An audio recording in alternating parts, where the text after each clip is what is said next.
I committed a beer foul just now.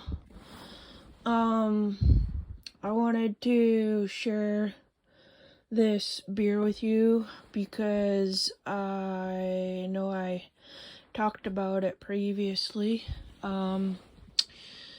Where our house water stopped working. I wouldn't normally need to drink any beer to stay refreshed and hydrated. And to be honest, right now, I'm wasting this beer. But I like it. And the other thing too is that although it could be one of the only ways people have a source of liquid intake, that beer is not really good for rehydrating you. If anything, it's the opposite. But it's not as bad as coffee or tea that has caffeine in it, being a diuretic. But something that beer does have is carbohydrates. The sugars. Also, some of the things about a beer that are nutritionally beneficial are things that maybe average people wouldn't even consider being worthwhile to purchase beer and drink beer for those reasons. But if it's the only beverage you have, then obviously you might say it's better than nothing. But with the informal education I've had on survival training, you can go quite a few days without drinking water or having water.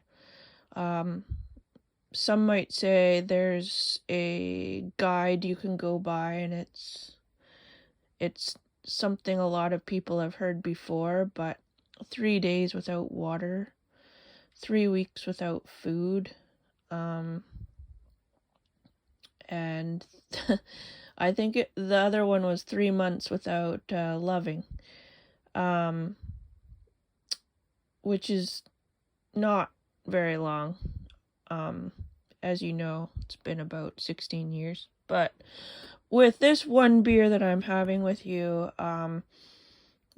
there is a nice gentle gust outside. I dribbled a little bit of beer as I was getting into my sleeping bag. And, if we were really getting serious about survival, you wouldn't want to be spilling any of your water or your beverage. And you certainly wouldn't want to be making a mess in your sleeping bag. But one of the best things I like doing with my beer is really savoring it. And as a first responder, you don't get too many opportunities to sit down and enjoy alcohol as something that sometimes just makes you feel better. But it's a total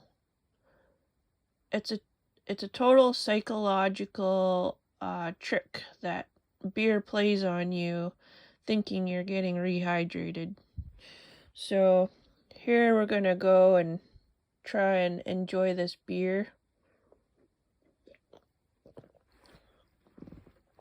And it's pretty good. I stuttered there a bit. But yes, the beer out here, it's one of my favorite beers. And what I think I've been told is you gotta have good water to make good beer. But there's so many great microbreweries out there now. It's one of those things that you really can't pass up on if you are a beer drinker or into distilled spirits or even cocktails. There's a lot of really great places in BC on the island that really contribute to the local economy, and as far as I'm concerned, that is a legitimate business with a legitimate science behind it, but also, when those beverages get out to the consumer, not everybody is thinking about that. They're just thinking about how it tastes and how it makes them feel, and how if they're feeling thirsty, it might be the first thing on their mind that they want to go and get. But for me, I love water so much. I would much rather have good, tasty water. But this beer's pretty good. And I just remember having never enough money to spend on beer when I really just needed to be drinking water.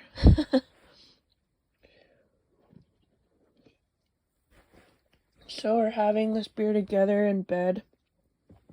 I would typically try to prop myself up on pillows, but I can't right now because I don't have enough of them. So, I think it would have been better if you could see me a little bit here, but I'm not into that right now. I just think sharing this beer is enough for me. There is gonna be a very long beer date here as you wait for me to finish this beer. It's really about you not having to listen to this whole video. It's more about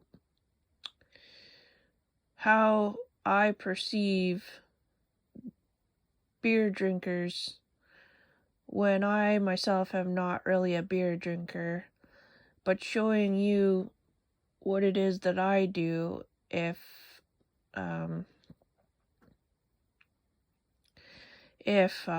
my water supply is a little bit low, if I have choices, if there's a way to give you any sort of sense of where people might look for something that would make them feel less thirsty. Excuse me. I'm really bad at drinking, period. But when I do, usually I am being wasteful. I won't say I'm a binge drinker, but I kind of am. And it's almost always about my lifestyle. So even through doing a lot of sports, I never wanted to be drinking. I wanted to have water, juice, pop, maybe pop, coffee, tea, anything but alcohol. And I think right when I started to be a lot of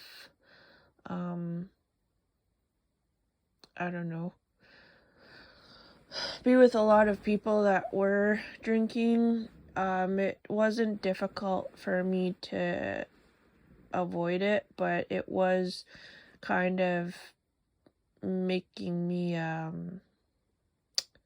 sort of different from other people by choosing not to drink.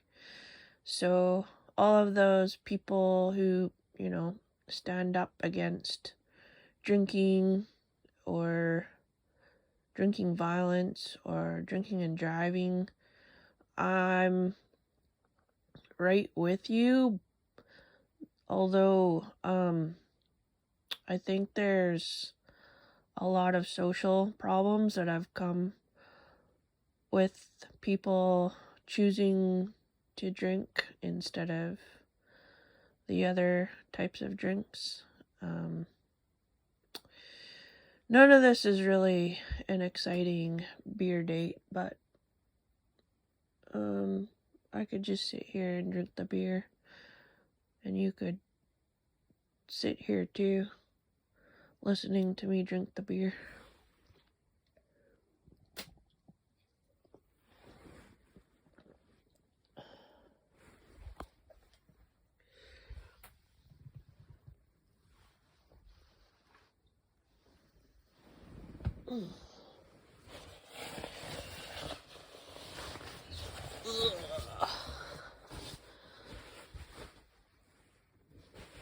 Yes.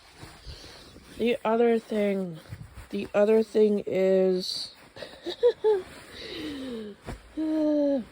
when people say, calm the fuck down, here, have this drink, it doesn't work.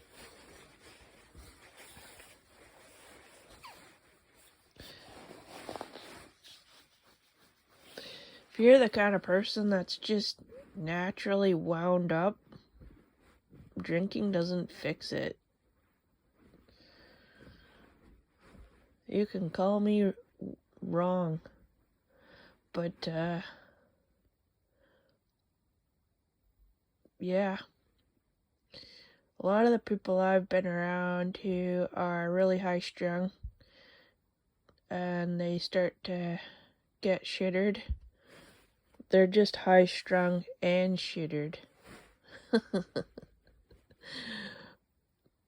And if you're around the right people, it's totally safe, totally fine. But everybody knows, and I think it's fun or funny. But if you're that one sober friend, like me, it's not always that much fun.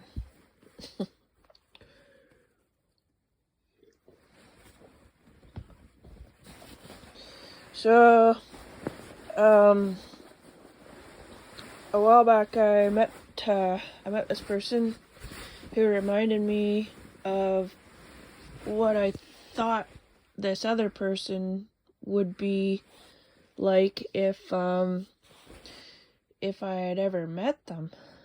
And I think that's a really abstract thought, but I guess the description of the person in like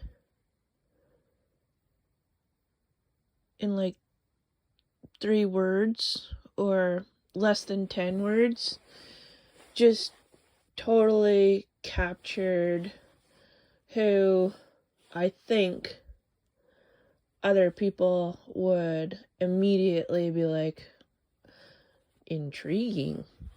Oh yes, do tell.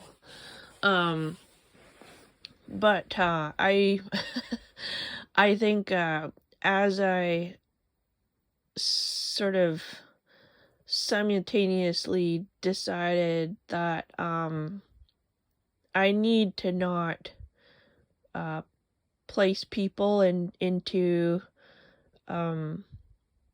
a category of less than 10 words. I just kind of tried my best to forget that that's the things that I identified them as, and no, it's still like that for me, and this person was not good and not bad. But it's definitely one of those experiences of getting to know somebody, having a first impression, and from there on, you will just forever associate them with these things in less than 10 words. So, I don't know if you can do that with the person you're with right now or later, other people that you know, but,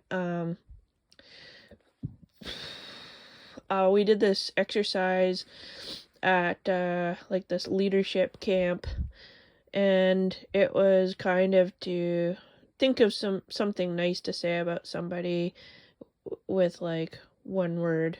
You can just like, and it doesn't define them, but it's like the word that comes to mind if you if you look at them and you want to appreciate something about them within the context of maybe saying what they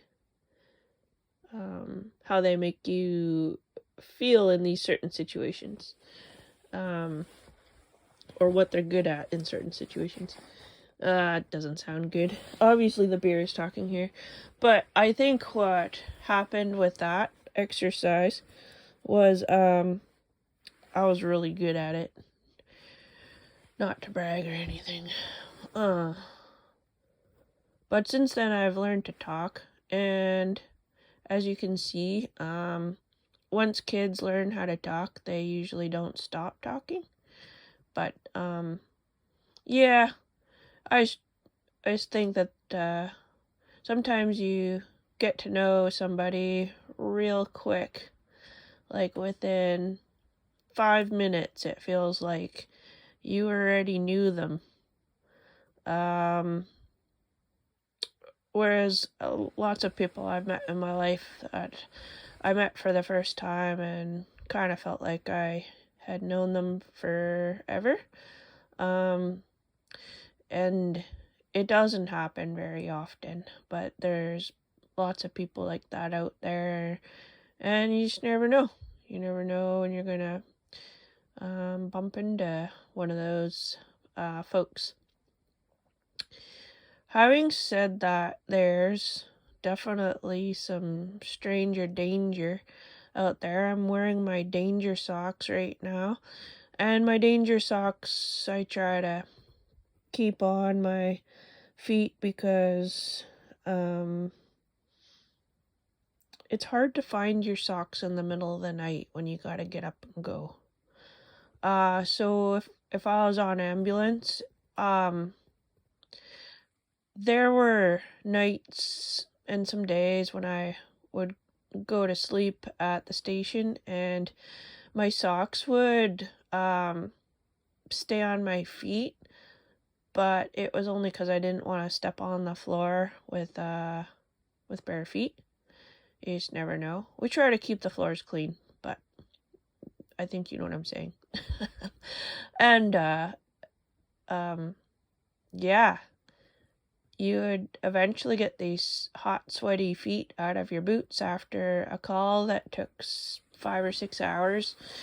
And you definitely wanted to go to sleep right away, but you would kick your socks off just so that your feet didn't get all itchy and sort of be getting the athlete's foot. Yeah, well, anyways, I won't admit to losing my danger sock habit while working for ambulance, but it's hard to keep a routine with ambulance because you're just going all the time, and even in the remote communities where you don't get as many calls, you try to stay ready for a call, but at some time you do need to get sort of some type of sleep or get cleaned up, or feel, like you're clean and ready for another shift or another call. This is a really long video. I'm sorry, this is taking way too long. So the foot care, like if you're diabetic, foot care is a really big deal. And especially if you're wearing boots all day, man, you could be in your boots all day, not even notice it, but as soon as you kick your boots off and pop your socks off and you hop in the shower, you get out of the shower, you just you can tell your feet are ready for bed.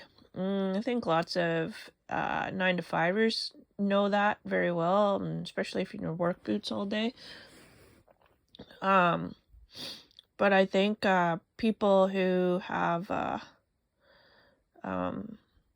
chronic pain or poor circulation, pre-diabetic, fully diabetic, or people that work more than 12-hour shifts will definitely attest to the importance of taking care of your feet.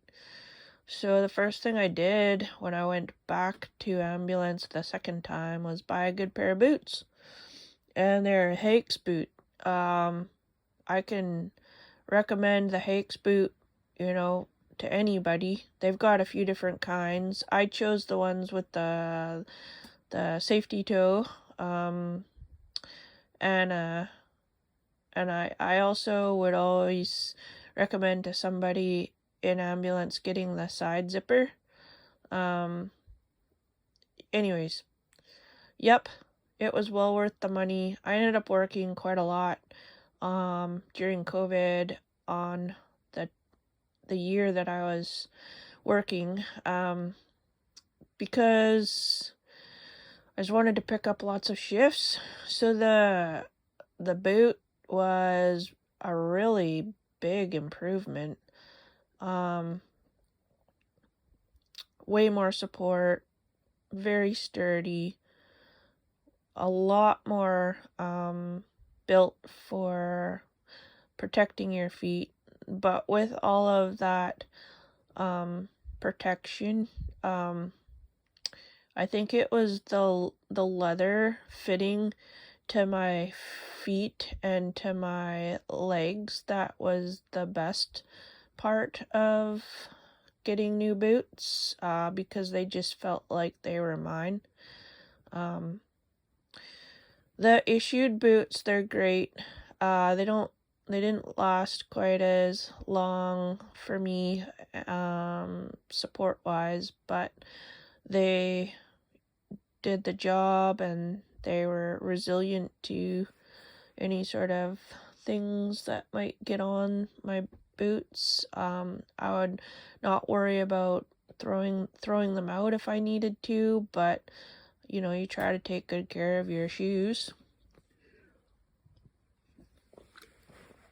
And the shoe conversation I had with a guy in my fire department recently was something to the effect of, you don't really know how important your shoes are until you have some type of foot injury or a leg ailment, even if it's knees, hips, or back.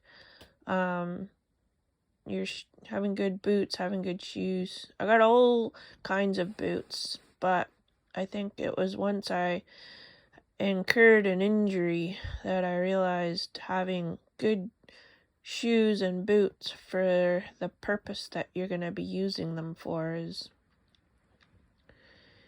how you do it. So I've tried lots of things, so I have lots of boots. But they are definitely ready to go if I need to use them. Try to take good care of my stuff. Try not to run out of water. Try not to drink all my beers at once. But as you know, if you're a binge drinker like me, That can definitely happen. All kinds of great psychosocial conversations right now, but I think when you have a sort of real survival situation, you're not choosing to drink all your water at once or drink all your beer at once. And that was a tough lesson for me when I was first learning how to hike for real. I would say most of my experience was just taking walks in the woods. But hiking, I think true hiking, you don't want to be drinking all of your water on your first pit stop. Yeah, that was a challenge. If you're playing sports, you come off the field or you get on the bench there, and the first thing you want to do is down a bunch of water. Yeah, you cannot do that while you're hiking. So anyways, I had to learn how to do that. Strangely enough, I did not apply that to my beer drinking. I know somebody I've been watching for a couple of years now, since the beginning of COVID, that is really good at downing beers. You know what? I wasn't around enough party people to see such talent in that way, but that's something I never got good at, and I don't really want to get good at that. Excuse me. But if you are somebody that's good at downing beers, good for you. I think, somebody might pay good money to see that. And they also might enjoy the kind of good times that you bring to a room of people. That's definitely getting harder and harder to find these days. Especially when there's so many rules. Oh my god. How many rules do we need? There used to be a party across the street, and it would go on all night. It would be pretty loud. People didn't really mind that much, but I always thought to myself that there are people at that party that could probably be somewhere else. But instead, they chose to go to that party.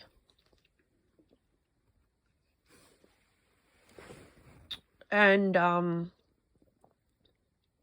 when I was talking to a coworker recently about my interpretation of the party, there are things that happen at parties that aren't always a good thing, but usually there's a fire pit or a smoke pit. There's some type of action in the kitchen, who knows what else, and sometimes there's the occasional recreational enjoyments. And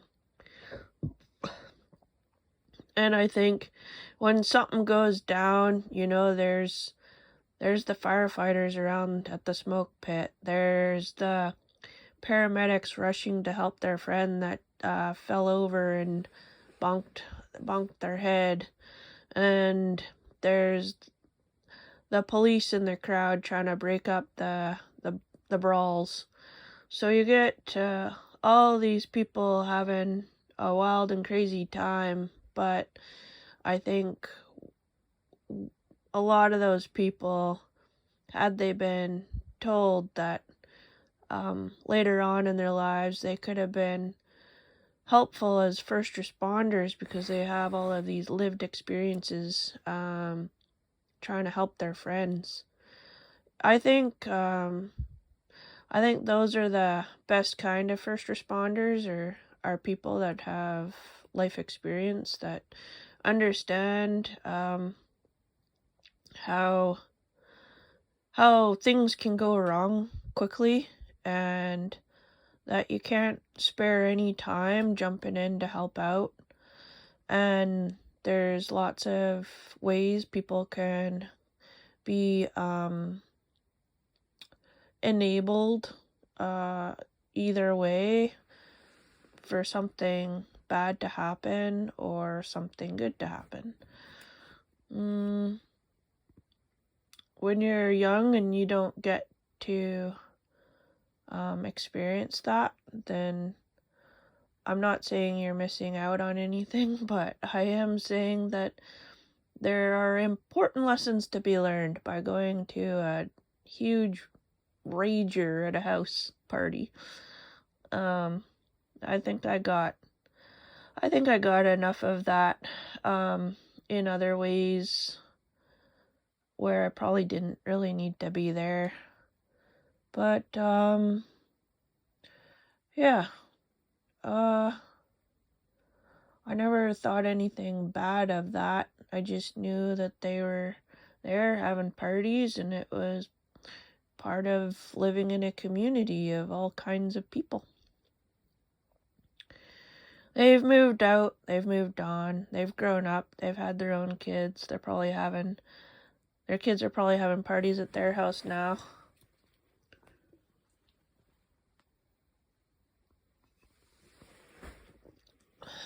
Oh yeah. So that took me 32 minutes, and I was probably drinking that a little bit fast, showing off to you there. But just looking across the fire pit right now, thinking how maybe there's ways that people would be a bit more compassionate and forgiving with one another if they're able to honestly see other people's perspectives of things. Excuse me. But I think water conservation is quite a big deal, and particularly in other places that get much more arid climate, especially where my trailer is usually seen in the movies or on TV or in the advertisements or the RV magazines. Water is a very hot commodity. So I feel very lucky, no pun intended, to live in a place that has clean drinking water. And nothing's better than clean drinking water that comes from the earth. Well, I guess it comes from the sky, technically, but not always. I think, though, there's way too many brew pubs. It's like a Texas flood. Just saying that the beer culture in my part of the island is flourishing, and I don't think it's a bad thing. I think it's a good thing. And people that love to try beer or love alcohol, I don't hold that against them. But Some people really do have a problem with their drinking, and me, myself, and I on this date here, this beer date, we can all agree that if I was left to my own, with a bunch of alcohol in my apartment or in my house, that I would likely be binge drinking. Yeah, I think I could probably live a normal life, but if it wasn't for sports, activities, jobs, needing to drive sober, and volunteering, I think that my life's journey could have been a lot different. So yeah. If you're somebody that's having some type of chronic pain or some type of traumatic injury in any area of your body, your brain, your heart, your appendages, I think that turning to drugs and alcohol is something lots of people feel like they have to do, but there's lots of alternatives out there, but we could definitely be doing a lot better for those that are in that situation that they cannot get themselves out of. And my beer date here with me, myself, and I is probably gonna have to resist the urge to have another. Yeah. Anyways, good talk.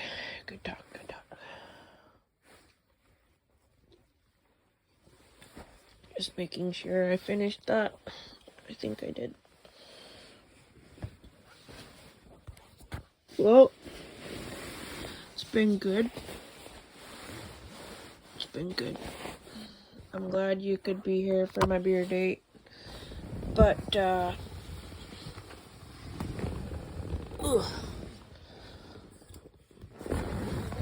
let's try not to do this too often.